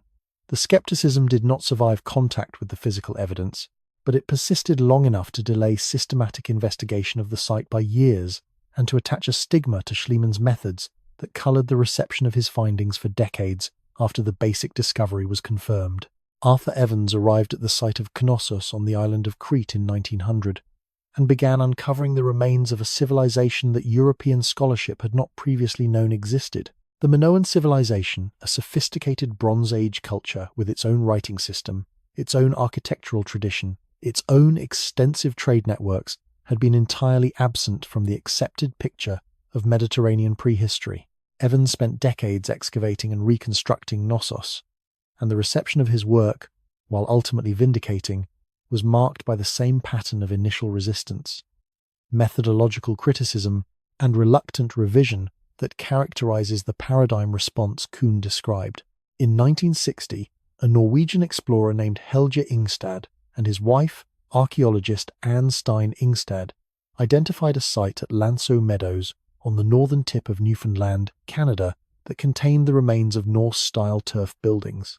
Their claim that this was evidence of Viking settlement in North America, predating Columbus by approximately 500 years, was met with widespread skepticism in the academic community. Subsequent excavation confirmed the site as a genuine Norse settlement, dating to approximately 1000 Common Era. Lanso Meadows is now a UNESCO World Heritage Site. The skeptics have been quiet about it since. The pattern is consistent across these cases. An anomalous claim is made. The claim challenges a significant assumption of the existing paradigm. The institutional response is resistance, not necessarily dishonest resistance, but resistance rooted in the entirely understandable human tendency to protect a framework that has been productive and to be skeptical of challenges from outside the established community. Eventually, when the physical evidence accumulates beyond the point where resistance is intellectually sustainable, the paradigm shifts. The new information is incorporated, and within a generation, the thing that was vigorously denied becomes the thing that everyone knew. What remains unexplained is why this process takes as long as it does. Archaeologists have noted this dynamic explicitly. David Hurst Thomas, an anthropologist at the American Museum of Natural History, wrote in his 2000 book Skull Wars about the way that professional gatekeeping in American archaeology functioned for decades to suppress evidence of pre-Clovis human presence in the Americas, not through active conspiracy, but through the ordinary mechanisms of peer review, funding allocation, and professional consensus that naturally favor findings consistent with the existing model and create friction for findings that are not. The Cerruti Mastodon site in San Diego, California, provides a current example of this friction in real time. In 2017, a paper published in Nature, one of the most prestigious peer-reviewed scientific journals in the world, reported the findings of a team led by Tom Demere of the San Diego Natural History Museum. The paper described mastodon bones and stone cobbles recovered from a site in San Diego that showed patterns of breakage and modification consistent with human activity. The dating of the site, approximately 130,000 years before the present, 130,000 years. If accurate, this pushes the confirmed human presence in the Americas back by over 100,000 years beyond the Clovis horizon that has defined American prehistory for decades. It implies that an entirely unknown chapter of human history in the Western Hemisphere, spanning a period longer than the entire accepted timeline of modern human civilization, globally has yet to be discovered, documented, or understood. The paper was published in Nature. The methodology was peer-reviewed.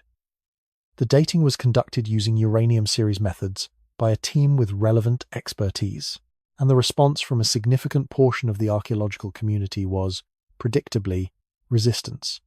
Alternative explanations for the bone breakage patterns were proposed. The dating was questioned. The site's stratigraphy was scrutinized for evidence of post-depositional disturbance that might explain how ancient bones ended up in association with what appeared to be human-modified stones. These are legitimate scientific responses. Extraordinary claims require extraordinary evidence, and the scrutiny applied to the Cerruti Mastodon site is exactly the scrutiny that should be applied to a finding of this magnitude. What is worth noting is that as of the most recent literature, the site has not been refuted. The counter-arguments have not produced a conclusive alternative explanation. The finding sits in a state of active contestation, neither confirmed nor dismissed, waiting for the additional evidence that would allow the field to reach a more definitive conclusion. One theory suggests that the institutional resistance to findings like Cerruti is not merely a sociological phenomenon, but has a structural economic dimension. Archaeological research funding flows through institutions that have built their reputations on specific interpretive frameworks. A finding that invalidates a foundational assumption does not merely require intellectual revision, it potentially invalidates years of prior work, reallocates institutional prestige, and redirects funding streams. The incentive structure of academic research does not reward paradigm disruption. It rewards productive work within the existing paradigm. Researchers who challenge foundational assumptions do so at genuine professional risk, and that risk shapes, in ways that are difficult to fully quantify, what questions get asked and what findings get pursued. This is not a conspiracy. Conspiracies require coordination and intent. What the history of archaeology describes is something more ordinary and in some ways more intractable, the natural conservatism of any human institution that has accumulated significant investment in a particular way of understanding the world. The good news is that science does correct itself. Troy was found. The Vikings did reach North America. Göbekli Tepe is in the textbooks now, albeit recent ones. The correction happens. The question worth sitting with is what the correction timescale costs us. Every decade that a genuine anomaly spends in the waiting room of institutional skepticism is a decade in which the resources and attention that could be directed toward understanding it are directed elsewhere. Every site that goes unexcavated because its implications are inconvenient is a site whose evidence continues to weather and erode and disappear into the ground. The past is not infinitely patient, and neither, it turns out, is the truth. Every civilization that has ever existed has ended. That is not a pessimistic statement. It is simply the most consistent finding in the entire archaeological record. From the smallest regional culture to the largest empire, from the briefest flowering of organized complexity to the most enduring dynasties of recorded history, everything that human beings have built has eventually stopped. The question is not whether civilizations end. The question is what ends them, how fast the ending comes, and whether the people living inside a civilization can see it happening while it is happening. What the evidence from geology, genetics, climatology, and historical archaeology suggests is that civilizations do not all die the same way. There are distinct mechanisms, each with its own signature in the physical record, each operating on a different timescale, each leaving a different kind of absence behind. Understanding those mechanisms is not an academic exercise. It is the closest thing we have to a map of the territory we are currently moving through. The first mechanism is the one that arrives without warning. On the morning of June 30th, 1908, something entered the Earth's atmosphere over a remote region of Siberia near the Podkamennaya Tunguska River. It did not reach the ground. It detonated in the air at an altitude of approximately 5 to 10 kilometers, releasing an energy equivalent to somewhere between 10 and 15 megatons of TNT, roughly 1,000 times the energy of the atomic bomb dropped on Hiroshima. The explosion flattened approximately 2,000 square kilometers of Siberian forest, knocking down an estimated 80 million trees in a radial pattern centered on the airburst point. The shock waves circled the Earth twice. Atmospheric pressure anomalies were recorded at weather stations across Europe and Asia. No warning, no crater, no survivors in the immediate area, because the immediate area had essentially ceased to exist. The Tunguska event involved an object estimated at 50 to 80 meters across. The asteroid or comet that the Younger Dryas impact hypothesis proposes for the event 12,900 years ago was almost certainly orders of magnitude larger, arriving not as a single body, but as a fragmented swarm. In February of 2013, a meteor, approximately 20 meters across, entered the atmosphere over Chelyabinsk, Russia, and its airburst shattered windows across 6 cities, injured over 1,500 people, and released energy equivalent to approximately 500 kilotons, all from an object that existing planetary monitoring systems had not detected in advance. The European Space Agency's Planetary Defense Office currently tracks approximately 2,200 near-Earth objects classified as potentially hazardous. Potentially hazardous means large enough and with an orbital path close enough to Earth's that a future collision cannot be excluded. It is an institutionally serious assessment maintained by space agencies whose funding depends on not alarming the public unnecessarily. The threat is real, statistically regular on geological timescales, and capable of ending any level of civilization that happens to be present when the next significant impact occurs. The second mechanism operates from inside the planet rather than from above it. Approximately 74,000 years before the present, a supervolcanic eruption occurred at what is now Lake Toba in northern Sumatra, Indonesia. The eruption was the largest known volcanic event in the past 2 million years, releasing an estimated 2,800 cubic kilometers of material into the atmosphere, roughly 5,000 times the volume of the Mount St. Helens eruption of 1980. The sulfur dioxide and ash injected into the stratosphere reduced incoming solar radiation globally, dropping average surface temperatures by an estimated 3 to 5 degrees Celsius for years, and potentially longer in some regions. Growing seasons collapsed. Vegetation died back across enormous areas. The food chains that sustained animal populations broke down from the bottom up. The genetic evidence suggests that the human population bottleneck associated with the Toba event reduced the global human population to somewhere between 3,000 and 10,000 individuals. Stanley Ambrose of the University of Illinois published this analysis in 1998, deriving the estimate from the remarkable lack of genetic diversity in the modern human population, a uniformity that implies descent from an extremely small founding group at some point in the relatively recent past. If that bottleneck was caused by Toba, then every human being alive today is descended from a small group of survivors who came through a volcanic winter that killed the vast majority of their species. Whatever complexity existed before Toba did not survive it in any recoverable form. The third mechanism is water, not the catastrophic flood of a single impact event, but the slow, relentless, decades-long rise of the ocean that followed the end of the last ice age. Over the course of approximately 7,000 years, sea levels rose between 390 and 430 feet globally. Every coastal settlement, every river delta city, every harbor culture built on the productive intersection of land and sea was gradually and then suddenly submerged. The people who lived through this were not destroyed by it in a single moment. They were displaced, generation by generation, forced inland, their accumulated infrastructure abandoned to the rising water. What this mechanism destroys is not population but continuity. The knowledge encoded in the physical environment, the trade routes, the harbor infrastructure, the agricultural systems calibrated to specific coastal microclimates, the astronomical observations made from specific elevated coastal positions, all of it requires the place to remain in order to remain meaningful. When the place goes underwater, the knowledge that depended on it becomes abstract, difficult to transmit, easy to lose across even a few generations of displacement and disruption. The fourth mechanism is invisible until it is everywhere. The Bronze Age collapse of approximately 1,200 years before the Common Era is one of the most dramatic civilizational disappearances in recorded history, and it is instructive precisely because it involved not one civilization, but at least 5 collapsing within roughly a 50-year window. The Mycenaean civilization of Greece, the Hittite Empire of Anatolia, the city-state of Ugarit on the Syrian coast, the Kassite dynasty of Babylon, and the New Kingdom of Egypt all experienced catastrophic disruption within the same narrow historical interval. Palace economies that had functioned for centuries ceased operating.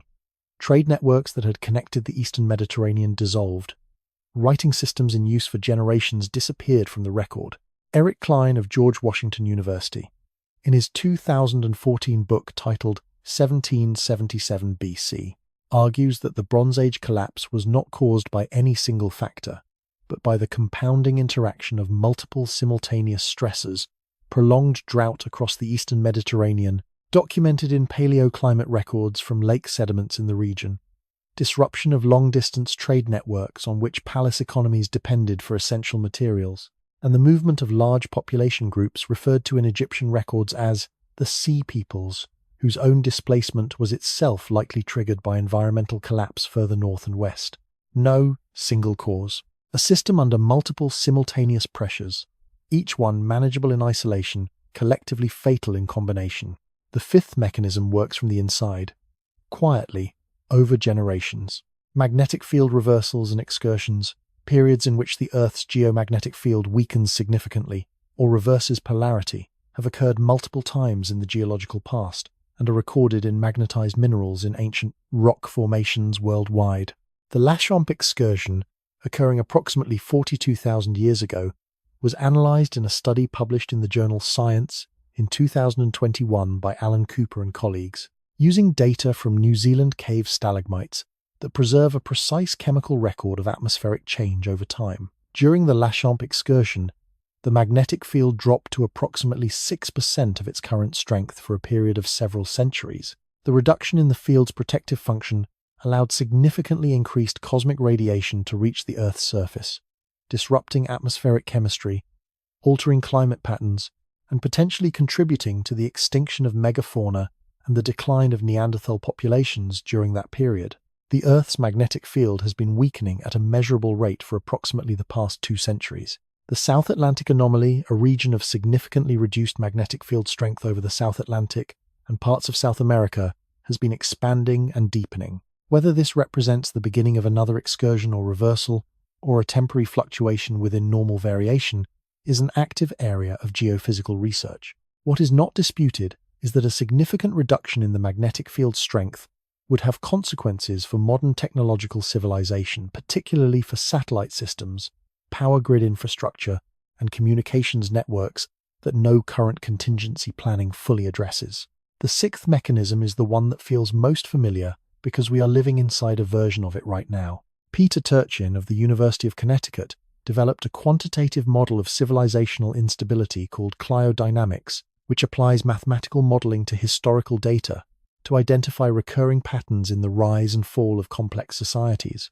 His model identifies 2 primary drivers of civilizational stress: elite overproduction, the proliferation of credentialed, ambitious individuals competing for a fixed number of positions of power and influence, and popular immiseration, the long-term decline of the living standards of the majority population relative to the wealth of the elite. When both conditions are present simultaneously, his model predicts a peak of political instability. Turchin published, in 2010, a prediction that the United States would experience a peak of political instability around the year 2020.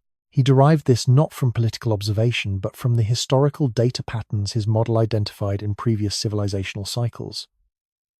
The paper was published a decade before the events it described. The accuracy of the prediction is something each person watching this can evaluate from their own experience. Every one of these 6 mechanisms has precedent in the physical record. Every one of them has ended something before. And in several cases, more than one of them is currently active at the same time, in the same civilization, pressing from different directions on a system whose complexity has made it extraordinarily capable and, in a way that the Bronze Age provides a quietly instructive precedent for. The question is not which of these mechanisms is real. They are all real. The question is, which combination we are navigating right now, and whether understanding the ones that ended everything before us gives us something that prior civilizations did not have. Time. Not much of it, perhaps, but some. Imagine you have survived something that destroyed almost everything. Not a personal loss. Not a war that ended with a treaty and a generation of rebuilding. Something total, the kind of event that unmade the world you knew so completely that the physical infrastructure of your civilization, its cities and its records and its instruments and its accumulated knowledge, is gone. What remains is what you carry, what you remember, what you can transmit to the people around you and to the children who will come after, using only your voice and their willingness to listen and repeat. You know things that matter. You know what happened. You know what the sky looked like before it changed. You know the shape of the coast that is now underwater. You know the geometry of the structures your people built and the astronomical knowledge encoded in their orientation. You know, perhaps most urgently, that what destroyed your world was not a unique event, that it has a cycle, that it will come again, that the people who survive this time need to know what to watch for and when. How do you preserve that knowledge across 10,000 years without writing? This is not a rhetorical question.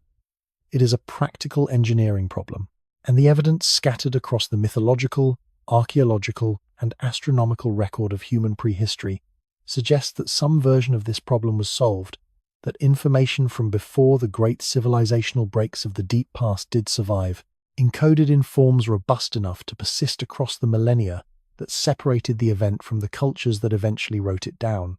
The flood traditions are the most widely distributed example, and they deserve to be taken seriously as a category of evidence rather than dismissed as coincidental storytelling.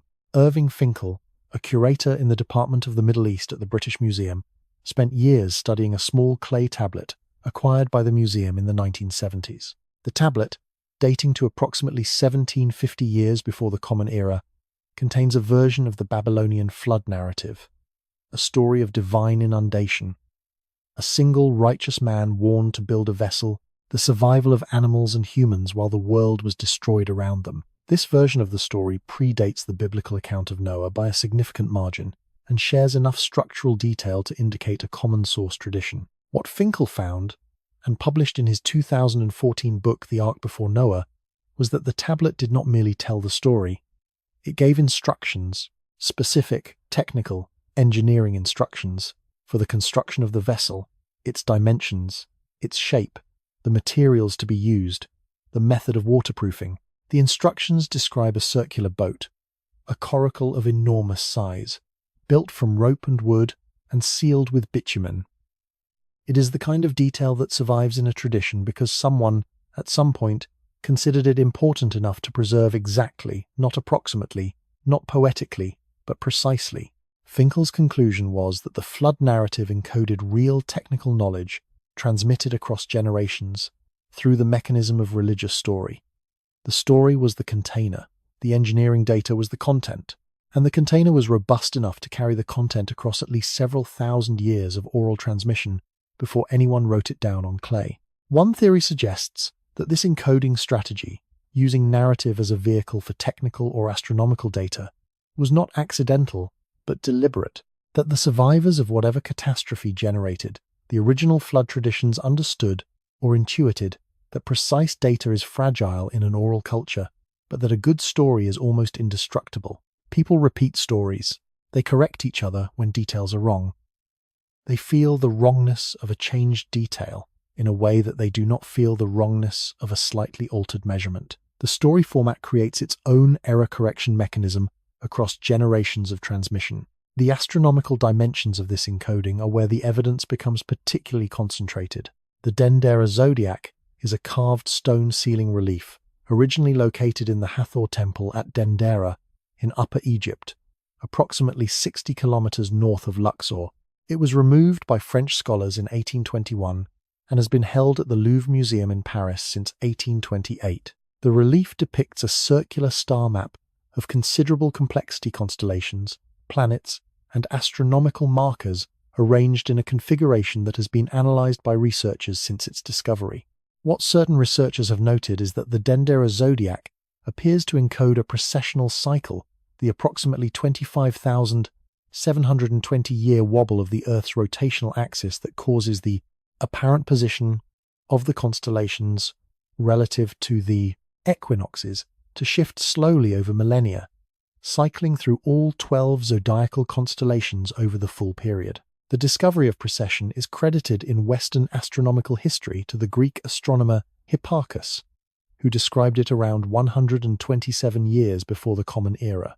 If the Dendera zodiac encodes precessional data, it implies that Egyptian priests possessed and were preserving knowledge of this astronomical cycle significantly before Hipparchus is credited with its identification. Archaeologists have noted that the interpretation of the Dendera zodiac as a precessional clock remains debated, and that the stellar positions on the relief can be interpreted in multiple ways depending on the assumptions brought to the analysis. What is not debated is that the relief encodes substantial astronomical knowledge in a deliberately organized spatial format, that it is not decorative but functional, a map of the sky designed to be read by someone who knew what they were looking at. The orientation of ancient monuments provides a parallel line of evidence that is considerably harder to explain as coincidence. The main shaft of the Great Pyramid of Giza is aligned to within a fraction of a degree of true north, an accuracy that exceeds the alignment precision of the Greenwich Observatory as originally constructed. The alignment of the three Giza pyramids to the belt stars of the constellation Orion, as proposed by Robert Bauval in his 1994 book The Orion Mystery, is mathematically demonstrable. The relative positions and sizes of the three pyramids correspond to the relative positions and magnitudes of the three belt stars, with a precision that is not plausibly accidental. What remains debated is whether the alignment reflects the position of Orion's belt at the time of the pyramid's construction, or whether it encodes a different epoch, specifically the position of those stars at approximately 10,500 years before the Common Era, when precessional movement would have placed the belt at its lowest transit point on the meridian, a position that some researchers interpret as astronomically significant in a way that implies intentional backward encoding of an earlier date into a later monument. Across the Atlantic, the megalithic monuments of the British Isles show a consistent pattern of solar and lunar alignment that required sustained, multi-generational astronomical observation to plan and execute. Stonehenge on Salisbury Plain in Wiltshire, England, whose construction spanned roughly 1,500 years, from approximately 3,000 to 1,500 years before the Common Era, is precisely aligned to the midsummer sunrise and the midwinter sunset. Newgrange in County Meath, Ireland, built approximately 5,200 years ago, is oriented so that the rising sun on the winter solstice illuminates a narrow chamber deep inside the mound for approximately 17 minutes, an alignment that required knowledge of the solar year precise enough to predict the solstice, and engineering skill precise enough to implement the prediction in stone. These alignments are not decorations. They are instruments. They encode specific moments in the solar and lunar calendar with physical precision, making the monument itself a calendar that functions without any text or symbol, that communicates its meaning through the simple presence or absence of light in a specific place at a specific time. One theory suggests that the global pattern of astronomical alignment in ancient monuments from Giza to Stonehenge to Newgrange to the Chanquillo Solar Observatory in Peru, confirmed as a solar tracking site by archaeoastronomers Ivan Gedzi and Clive Ruggles in a 2007 paper published in the journal Science, represents the preservation of astronomical knowledge that predates the monuments themselves. That the builders of these structures were not discovering astronomical cycles, but recording and transmitting ones they had inherited, encoding them in stone, because stone is the most durable medium available to a culture without a secure writing tradition. The knowledge that most urgently needed to be encoded in this framework was not merely calendrical, it was cyclical in a deeper sense. The understanding that the sky moves in long cycles precession, the 18-year Saros eclipse cycle, that what has happened before will happen again, that the catastrophe encoded in the flood myths and the impact layer of the black mat and the genetic bottleneck of the Toba survivors is not a unique occurrence, but a recurring feature of life on this particular planet, in this particular solar system, orbiting this particular star on the outer edge of this particular galaxy. What remains unexplained is whether the encoding was conscious in the way that a message is conscious, whether someone sat down and decided to hide astronomical data in a myth or align a monument to a star position that would not be visible for another 8,000 years, or whether the encoding is the natural residue of a culture whose entire worldview was organized around the sky, and whose stories and monuments simply reflect that organization without any deliberate archival intent. The honest answer is that we do not know. We cannot recover the intention of people who left no written account of their intentions. We can only read what they left, in the language they used, which was stone and story, and the careful alignment of constructed things with the movements of the sky. And what they left, read carefully, says something that crosses every cultural boundary and predates every written language. Something came. Almost everything ended. A few people carried what they could into the darkness that followed, and they built things and told stories for thousands of years, not because they were certain anyone would eventually understand, but because they understood that the alternative to remembering is being surprised by the same thing twice. The monuments are still standing, the stories are still being told. Whether we are listening carefully enough is the question that belongs to us, not to them. We began with a map, a piece of gazelle skin in an Ottoman archive, drawn in 1513, showing a coastline that should not have been known, encoding a geography that points backward towards something we have not yet fully named. We began with that map because it is a physical object you can go to Istanbul, walk into the Topkapi Palace Museum, and stand in front of it. It is not a theory. It is not an interpretation. It is a thing that exists, that asks a question, and that has been asking the same question for 500 years without receiving a complete answer.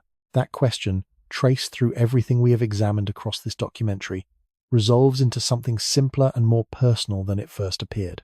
Not merely were there others before us, but what did they understand that we have forgotten? And what are we doing, right now, that ensures the people who come after us will not have to ask the same question about what we knew and lost? The evidence, assembled carefully and held honestly, suggests the following.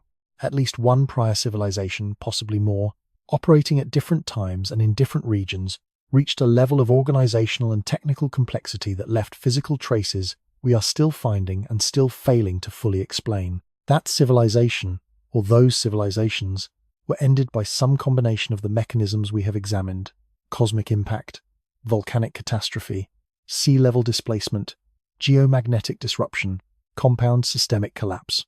The ending was thorough enough that what survived was fragmentary. A monument here, a myth there, a map compiled from sources whose origin we cannot trace, a layer of nanodiamonds in the soil of 4 continents, marking the moment when the sky changed. And then, after a gap of indeterminate length, something began again. Agriculture emerged, independently or near independently, in multiple locations within a relatively narrow window of time. Cities appeared. Writing developed. The sequence we call civilization started over, building on ground that had been cleared, whether by catastrophe or by time, of almost everything that preceded it. We are the restart. That framing carries weight not because it is melancholy, but because it is clarifying. It means that the arc of human achievement, we typically imagine a single line rising from primitive origins toward ever-increasing complexity, is probably not the actual shape of our history. The actual shape may be more like a series of attempts, each one reaching some level of development before being interrupted by forces that operated independently of anything the civilization in question did or failed to do. The interruption is not punishment. It is not the consequence of moral failure, although moral failure may contribute to the internal collapse mechanisms. It is the natural condition of a species living on a geologically active planet in a solar system that is not empty, orbiting a star whose behavior is not perfectly constant, in a galaxy whose gravitational influences operate on timescales that dwarf the entire history of human civilization. The question of what this means for us is therefore not rhetorical. It has a practical dimension that several institutions have already begun addressing in ways that are quietly analogous to what the builders of ancient monuments appear to have been doing. In 2008, the Svalbard Global Seed Vault opened on the Norwegian island of Spitsbergen, approximately 1,300 kilometers from the North Pole, carved into the permafrost of a mountain at an elevation designed to keep it above water, even under the most severe sea level rise projections. It currently holds over 1,300,000 seed samples representing the agricultural biodiversity of the entire planet. Its purpose is explicit and unambiguous: to preserve the biological knowledge encoded in cultivated plant varieties against any catastrophe, global or regional, that might otherwise render that knowledge unrecoverable. It is, in the most direct possible sense, a vault against civilizational forgetting. The Long Now Foundation, established in 1996 by a group that includes musician Brian Eno and engineer Danny Hillis, is constructing a mechanical clock designed to keep accurate time for 10,000 years, built inside a mountain in the Sierra Diablo range of western Texas. The clock requires no external power source and is designed to be maintainable by any future human population with basic mechanical knowledge, regardless of what technological tradition that population carries. Its purpose, as the Foundation describes it, is to encourage long-term thinking, to make the 10,000-year timescale feel real and navigable rather than abstract and overwhelming. 10,000 years is roughly the span of the gap between the Younger Dryas event and the present. It is the window across which the encoded astronomical knowledge in ancient monuments appears to have been transmitted. It is the timescale on which the questions this documentary has been asking operate. These two projects, a seed vault in the Arctic and a clock in a Texas mountain, are modern civilizations doing, consciously and explicitly, what the builders of Göbekli Tepe and Newgrange and the Dendera Temple appear to have done intuitively or deliberately, constructing physical objects designed to outlast the civilization that built them, encoding knowledge in a form robust enough to survive whatever interruption comes next. One theory suggests that the most durable legacy any civilization can leave is not its greatest achievements, but its most essential knowledge. Not the cathedral, but the geometry that made the cathedral possible. Not the library, but the language that made the library readable. The monuments that have lasted are the ones that encoded their meaning in physical relationships, rather than in text, in the angle of a shaft aligned to a solstice sunrise, in the ratio of a structure's dimensions to the circumference of the Earth, in the geometry of a map that places continents in their correct relative positions, using a projection that implies mathematical knowledge we have not yet fully accounted for. What remains unexplained, and what this documentary has not resolved and cannot resolve, is the full extent of what existed before the breaks in the record. The 5% of Göbekli Tepe that has been excavated, the continental shelves that have not been systematically surveyed, the subglacial landscapes of Antarctica, whose topography matches maps drawn before any confirmed explorer reached the continent, the chambers beneath the Sphinx that have not been authorized for excavation, the anomalous heat signatures at ancient sites on multiple continents that have no accepted explanation. Each of these is a door that has not been opened.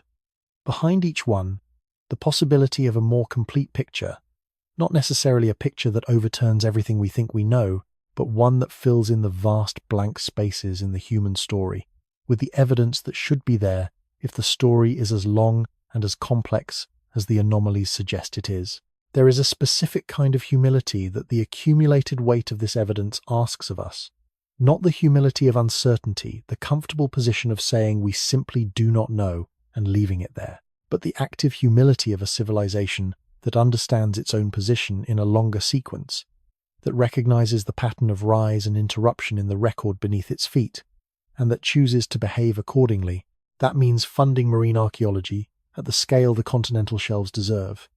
It means completing the excavation of sites like Göbekli Tepe, rather than leaving 95% of the evidence in the ground. It means authorizing the geophysical follow-up surveys at the Sphinx that have been pending for 3 decades. It means treating the anomalies in the archaeological record not as embarrassments to be explained away, but as the most important questions in the entire field, the questions whose answers would most significantly change our understanding of what human beings are capable of and how long we have been capable of it. And it means, perhaps most urgently, taking seriously the possibility that the catastrophic mechanisms documented in the geological record are not safely in the past. The Younger Dryas impact layer is real, the Toba bottleneck is real, the Bronze Age collapse is real, the magnetic excursion record is real, the Near-Earth Object Catalogue, maintained by planetary defense agencies, is real and actively updated. The people who built the monuments did not build them because they were afraid. They built them because they understood something that took real knowledge to understand that the universe operates on timescales that make any single civilization look brief, that the interruptions are not anomalies, but features, and that the only meaningful response to that understanding is to build things designed to last, to encode what matters in forms that can survive the gaps, and to leave behind something better than a mystery for the people who come after. The Piri Reis map is still in Istanbul. The question it asks has not been answered, but the fact that we are still asking it that 500 years after an Ottoman admiral compiled it from sources he could not fully explain, we are sitting with the same unresolved geometry, the same unanswered question about what was known and when and by whom, is itself a kind of answer. We are the ones who kept asking. That is not nothing. That may, in the long view of whatever comes next, be exactly enough.